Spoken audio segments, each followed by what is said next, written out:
अस्सलाम वालेकुम and welcome to CCM academia. Dear students, hope you are fine और अच्छी सेहत के साथ होंगे। स्टूडेंट्स, आज का जो टॉपिक है केपी के बोर्ड से है, क्लास फर्स्ट ईयर है और पोम आज मैं आपसे डिस्कस करने लगा हूँ। बहुत ही इंटरेस्टिंग, बहुत ही फेमस पोम है। अगर मैं ये कहूँ कि ये मॉरलिस्टिक पोम है तो गलत नहीं होगा। Moralistic poem in a sense कि इसमें एक मैसेज दिया हुआ है कि अगर आप गरूर करेंगे, प्राउड करेंगे तो फिर क्या होता है, प्राउड है था फाल कि गरूर का सर नीचा होता है। तो इसमें माजी के फिरौनों के बारे में जो है ना एक मैसेज दिया हुआ है कि किस तरह से माजी के फिरौनों ने ज़िंदगी को, अपने आप को खुदा और ज़िंदगी को समझते कि जैसे उनकी कभी ख़त्म नहीं होनी। तो दुनिया में एक ही खुदा है और वो है अल्लाह। उसके अलावा बाकी जो भी खुदाई का दावा करते हैं वो गलत हो जाते हैं और बहुत बुरी तरह से बर्बाद हो जाते हैं। तो आज की पोम का नाम है ओज़िमेंडियस। लिखने वाले हैं पीबी शैले। नाम से पीबी शैले जो है कोई खातून लगती हैं, फीमेल पोइटेस मतलब पोइट हैं, लेकिन नहीं, ये मेल पोइट हैं। तो शुरू करते हैं आज की पोम, लेकिन उससे पहले इसके कुछ की पॉइंट्स हैं वो आपसे डिस्कस करना चाहता हूँ कि ओज़िमेंडियस जो है ये एक यूनानी नाम है, ठीक है, इसे हम ग्रीक नेम कहते हैं। और ये जैसा कि मैंने आपको बताया था ये फ़िरौन के बारे में पोम है। तो ये इजिप्शियन जो है ना फ़िरौन, उसके बारे में है। और ये जो ओज़िमेंडियस है ना, इसका जो असली नाम है रेमेसेस II है, मतलब ये बादशाह था मिस्र का। और इसने जो है ना कहने पूरी दुनिया में तबाही मचा दी थी और खुदा बन गया था और लोगों को कहता था कि मुझे खुदा मानो और मेरी इबादत करो। और इसके बारे में आपको बता दूं कि ये सबसे फेमस जो है फ़िरौन था। और भी फ़िरौन गुजरे हैं लेकिन ये फ़िरौन सबसे फेमस था, इसलिए कि इसका जिक्र कुरान पाक में भी है और हज़रत मूसा अलैहिस्सलाम से के दौर में ये फ़िरौन था। और जब इसको फिर अल्लाह ताला ने समंदर में गारत कर दिया था। आपने पढ़ा ही होगा, सुना होगा वाक़यात मुख्तलिफ उलमा से। अच्छा, अगर पोम की बात की जाए तो ये है सोनेट, और ये सोनेट है। और सोनेट की आपको पता टाइप्स होती हैं, और इसकी टाइप्स कौन कौन सी होती हैं। इसकी टाइप्स के लिए जो है ना मैंने एक लेक्चर अपलोड किया है, अगर नहीं देखा तो आप वो देख लीजिएगा। इस पोम की बात की जाए तो ये पेट्रार्कन सोनेट है, ठीक है। तो ये पेट्रार्कन सोनेट है। और इसके अलावा और बात की जाए कि ये एक प्राउड किंग है, ओज़िमेंडियस जो है एक प्राउड किंग है। मुझे यहाँ पे एक कोटेशन याद आ गई है डॉक्टर फॉस्टस की, कि जो वो अपने आप को कहता है, be the on earth as Jove in the sky, lord and commander of these element. कि मतलब जिस तरह से आसमान पे खुदा है, तुम दुनिया के खुदा बन जाओ। ये डॉक्टर फॉस्टस की बहुत अच्छी एक लाइन है जो मुझे बड़ी अच्छी लगती है। वो इसलिए अच्छी लगती है कि यहाँ पर ये गरूर उसमें दिखाया जाता है कि लोगों में कितना गरूर आ जाता है। वो अपने असली खुदा को भूल जाते हैं और अपने आप को खुदा मानने लग जाते हैं और लोगों को भी कहते हैं मुझे खुदा मानो, नाउज़ुबिल्लाह। तो इसलिए मुझे जो है ना यहाँ पे एक वो लाइन याद आ गई थी, तो मैंने सोचा कि इसके साथ यहाँ पर वो कोट की जाए। तो शुरू करते हैं पोम की explanation line wise. I met a traveller from an antique land.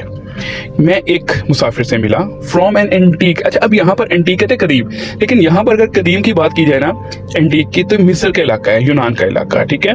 कि यूनान की ज़मीन से एक मुसाफिर को मैंने मिला या मुलाकात हुई। Who said? जिसने बताया, क्या बताया? Two vast and trunkless legs of stone.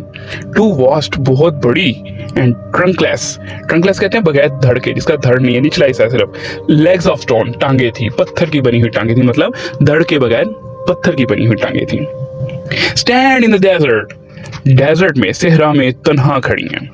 Near them on the sand. उसी के करीब रेत ही रेत है। मतलब अब यहाँ पर near them का मतलब क्या है, ये अगली लाइन में इसका जो है ना मतलब जो है ना मेंशन हो जाएगा। On the sand, रेत पर, near them, इसके करीब क्या है, half sunk, आधा डूबा हुआ, a shattered, टूटा फूटा, बुरी हालत में, वाइसेज, एक चेहरा है, एक शक्ल है, लाइज, गिरा पड़ा हुआ है। अब लाइज यहाँ पर जो मेंशन किया, गिरा पड़ा हुआ है, कि मतलब आधा डूबा हुआ, टूटा फूटा चेहरा जो है वो गिरा पड़ा हुआ है।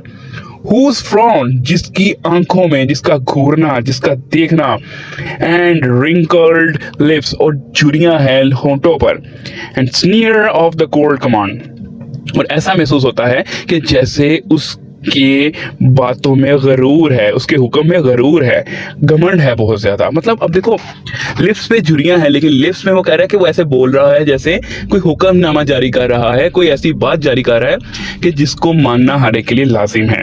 Tell that its sculpture well those passion red. Tell that means ये बताता है, its sculpture, इसका जो मुजस्मा है, ठीक है, वेल दोस्त पैशन रेड हर चीज को अच्छे से जो है ना वो एक्सप्लेन कर रहा है, हर चीज को वाज़िया कर रहा है, मतलब एक पढ़ा जा रहा है, इसके चेहरे से बहुत कुछ पढ़ा जा रहा है, इसको देखा जा रहा है। रीड की सेकंड फॉर्म है रेड, तो ये यहाँ पे हमने रेड बोला है, रीड नहीं बोलना। मतलब मुख्तलिफ इसके जज्बात जाहिर हैं, जाहिर यानी कि उसकी आंखों में, उसके चेहरे में। अब देखें यहाँ पे आगे जाके भी जिक्र आएगा। देखिए जो आर्टिस्ट होते हैं, कोई भी आर्टिस्ट होते हैं, ये कोई चीज को प्रेजेंट करते हैं पेपर पे, पेपर आर्ट पे या मुजस्मा साजी में, तो वो उसका A to Z पूरा का पूरा कह लें कि बायोडाटा रीड करके उसकी नेचर और हर चीज को नोट करके फिर वो आगे प्रेजेंट करते हैं।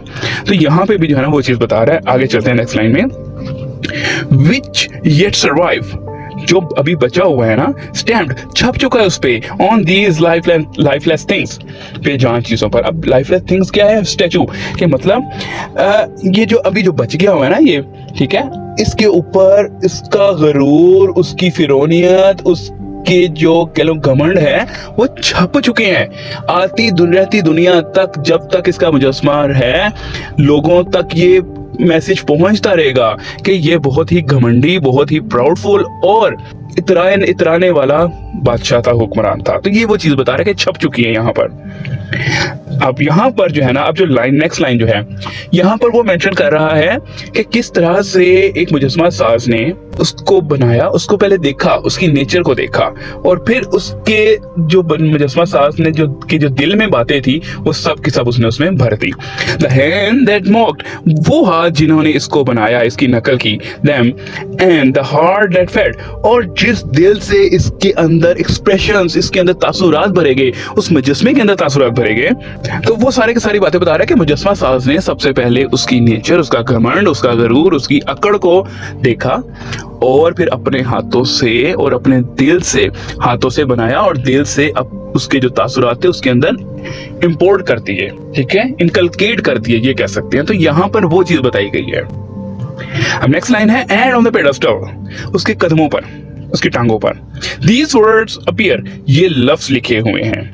ये मैं आपको बताता हूँ, अक्सर जो लोग फिर इजिप्ट का टूर करते हैं तो वो लोग बताते हैं कि ये अभी भी वहाँ पर मौजूद है और काफ़ी खस्ता हाल में है, और ये वर्ड्स एज इट इज़ वहाँ पर लिखे हुए हैं।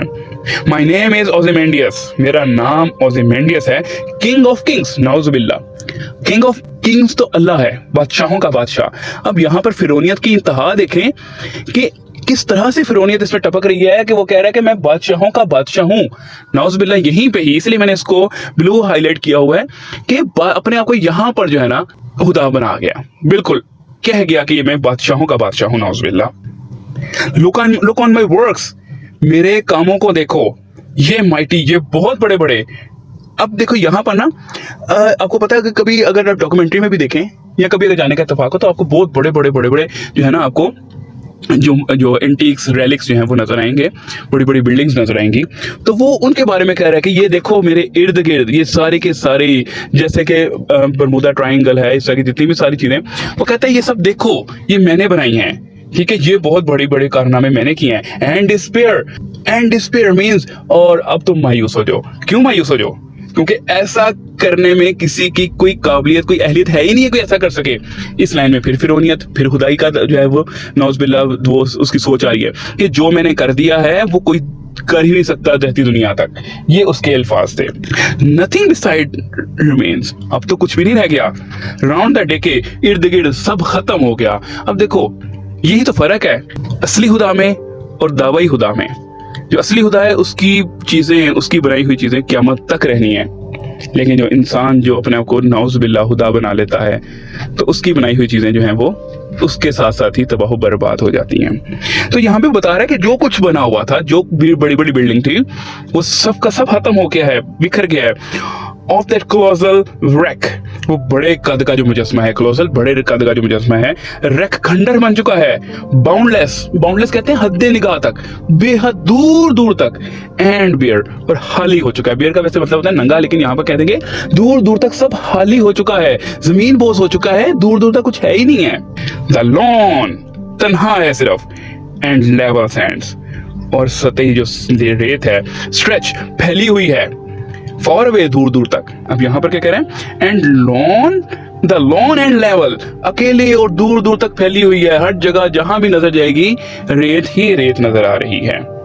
तो ये तो थी आज की पोम ओzymandias। उम्मीद करता हूं आपको अच्छे से समझ आ गई होगी। अब डिस्कस कर लेते हैं इसके थीम। अक्सर किताबों पे एक या दो थीम लिखे होते हैं, लेकिन मैंने बहुत एफर्ट की है, रिसर्च किया है और फिर जाके इसके डिफरेंट थीम्स जो हैं मैंने वो आपके सामने रखे हैं। थीम में सबसे पहले आ जाता है a rulers glory and his legacy. ठीक है, एजिंग है, वक्त के साथ साथ जो अपनी वही बात आ रही है, सब बताया कि फिरौनियत का जो है वो एक टाइम होता है, एक लिमिट होती है। डेथ का वही है, इंसान की बनाई हुई चीज हमेशा खत्म हो जाती है, इंसान फानी है, इंसान की बनाई हुई चीज भी फानी है। इमोर्टैलिटी, वही बात आ गई इसमें। ठीक है कि इंसान कभी जिंदा नहीं रह सकता। द पावर ऑफ आर्ट, अब पावर ऑफ आर्ट में यहाँ पे क्या कहा गया है, मुजस्मा साज ने किस तरह से करके उसका मुजस्मा बनाया और उसके मुजस्मे में वो सारी की सारी चीजें भर दी। ऐसे लगता है कि जैसे वो सामने मुजस्मा बोल रहा है, बातें कर रहा है, अपनी फिरौनियत अभी भी जाहिर कर रहा है। तो ये पावर ऑफ आर्ट है। और जो लास्ट है वो बहुत ही ज्यादा इंपॉर्टेंट है, इसलिए मैंने इसको हाईलाइट किया है, द डिक्लाइन ऑफ पावर। अल्लाह के अलावा दुनिया में जिसके पास भी ताकत है उसका हाथमा जरूर है। ठीक है, अल्लाह ही है जो अज़ल से है और अब तक रहेगा। ठीक है ना, उसको कभी जवाल है। तो यही चीज है। तो इंसान अगर अल्लाह की राह पर चल पड़े, कोई भी हुक्मरान अल्लाह की राह पर चल पड़े, अल्लाह के दिए हुए से खुश हो जाए और आजिज बन जाए, तो अल्लाह ताला उसको दुनिया की बादशाहत से नवाज देता है और रहती दुनिया तक नाम रहता है। अगर बात की जाए हम सलाहुद्दीन अयूबी की, सुल्तान नूरुद्दीन जंगी की, और भी ऐसे बड़े बड़े हुक्मरान गुजरे हैं जिनके दिल में अल्लाह के लिए मोहब्बत, आजिजी और अल्लाह का खौफ भी था, उनका नाम अब भी है और क़यामत तक रहेगा। तो ये तो थे इसके थीम्स। अब डिस्कस कर लेते हैं कुछ इसके जो एनालिसिस कर लेते हैं कि इसमें क्या क्या फिगर ऑफ स्पीच या इसमें कौन कौन सी फॉर्म और कौन कौन सा स्ट्रक्चर क्या है। सबसे पहले फॉर्म हम यूज़ करते हैं, जैसे कि मैंने आपको बताया था कि ये सोनेट है। ठीक है, और पेट्रार्कन सोनेट है। और इसकी निशानी क्या होती है, क्योंकि पहला स्टैंजा जो है वो 8 लाइनों पर है और दूसरा स्टैंजा जो है वो 6 लाइनों पर है। मीन्स 2 स्टैंजाज होते हैं सोनेट के, पहला 8 लाइन का, दूसरा 6 लाइन का। तो ये यहाँ से हमें साबित हो गया कि ये सोनेट है। बाकी टाइप्स की रही बात तो आप लेक्चर सुन लीजिएगा तो आपको समझ आ जाएगी। अच्छा, अब इसमें लिटरेरी डिवाइसेस कौन कौन सी यूज हुई हैं ये आपके सामने स्क्रीन पे डिस्प्ले हो रहा होगा।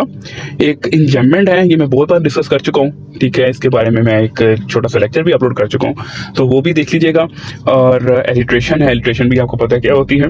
एजोनेंस और एलिट्रेशन होती है रेपिटेशन ऑफ कॉन्सोनेंट और वोवल साउंड का है, वो मैं भी नहीं बताऊंगा, वो भी लेक्चर अपलोडेड है। वो अगर आप डिटेल में देखना चाहते हैं तो बहुत डेप्थ में मैंने उसको एक्सप्लेन किया है। मेटाफर यूज किया गया है, मेटाफर जो है। अच्छा, अब ये कुछ पॉइंट्स हैं। इसके बाद नेक्स्ट बारी आती है आयरनी है, आयरनी बिल्कुल इस्तेमाल की गई है। अच्छा, उसके अलावा और भी फिगर ऑफ स्पीच हैं जो डिस्प्ले हो रहे हैं, ये आप देख सकते हैं। और अगर इसके बारे में फिर भी कोई इशू होता है तो आप कमेंट बॉक्स में ज़रूर कहिएगा, मेंशन कर दीजिएगा कि ये जो है ना पॉइंट हमें एक्सप्लेन कर दें। मैं उसके ऊपर स्पेसिफिक एक लेक्चर अपलोड करूँगा जिससे आपके साथ साथ सबका भला हो जाएगा। अच्छा, अब यहाँ पर जो है राइमिंग स्कीम की बात आती है। राइम स्कीम की, सॉरी राइमिंग स्कीम नहीं है एक्चुअली, ये वर्ड कुछ लोग अक्सर राइमिंग स्कीम कह जाते हैं। तो राइम होता है तो राइम स्कीम कहते हैं इसको। अब इसमें चूंकि सोनेट है, आपको पता है पहली 8 लाइन और फिर 6 लाइन है, तो इसका जो है राइम स्कीम है A-B-A-B-A-C-D-C। और सेकेंड स्टैंजा की जो राइम स्कीम है E-D-E-F-E-F। अच्छा, अब यहाँ पर मैं बहुत अहम एक पॉइंट बताना चाहता हूँ कि इस पोम में, इस सोनेट में जो राइम स्कीम है ना, वो रेगुलर नहीं है। मतलब इसमें ये कह सकते हैं कि स्लाइटली वेरी कर रही है फ्रॉम ट्रेडिशनल सोनेट फॉर्म। ठीक है, सोनेट की जो राइमिंग स्कीम होती है वो एक उसके लिए एक रूल होता है, उस पर बाउंड होना पड़ता है। लेकिन यहाँ पर पीबी शैले ने वेरी करती है कि राइमिंग स्कीम को सोनेट के रूल के अकॉर्डिंग जो है वो थोड़ा सा हल्का सा स्लाइट वेरी किया है। अब ये आप पर है, आपने मुझे बताना है कि राइमिंग स्कीम सोनेट के अकॉर्डिंग राइमिंग स्कीम क्या होती है और कहाँ पर जो है पोएट ने वेरिएशन लेकर आई है। तो ये देखिएगा और मुझे ज़रूर बताइएगा। अगर आपके कमेंट्स होंगे तो मैं समझ जाऊंगा कि आपने वीडियो देखी है, इंटरेस्ट लिया और आपको समझ भी आई है। इसमें मीटर कौन सा यूज़ हुआ है, इसमें मीटर यूज़ हुआ है आयम्बिक पेंटामीटर यूज़ हुआ है। ठीक है, मीटर के ऊपर भी एक वीडियो है बड़ी अच्छी, वो भी आप देखिएगा, फिर आपको समझ आती जाएगी कि मीटर होता क्या है। और बहुत लोगों को पता होगा, नहीं पता तो वीडियो देख लें, मैं डिस्क्रिप्शन में इसका लिंक भी शेयर कर दूंगा साथ। तो ये तो थी आज की पोम ओzymandias क्लास फर्स्ट ईयर की केपी के बोर्ड से। उम्मीद करता हूँ आपको अच्छे से समझ आ गई होगी। कमेंट बॉक्स में ज़रूर बताइएगा और अगले फिर किसी और लेक्चर के साथ दोबारा हाजिर होऊंगा। लेकिन जाने से पहले यही कहूँगा कि अगर आप इस चैनल पे नए हैं तो चैनल को सब्सक्राइब करें, क्योंकि ऐसा एजुकेशनल और डिटेल में एक्सप्लेन करने वाला चैनल आपको पूरे यूट्यूब पे नहीं मिलेगा, ये मैं गारंटी देता हूँ। तो लर्निंग करना चाहते हैं, कुछ हासिल करना चाहते हैं तो फिर ओनली CCM एकेडेमिया। अल्लाह हाफिज़।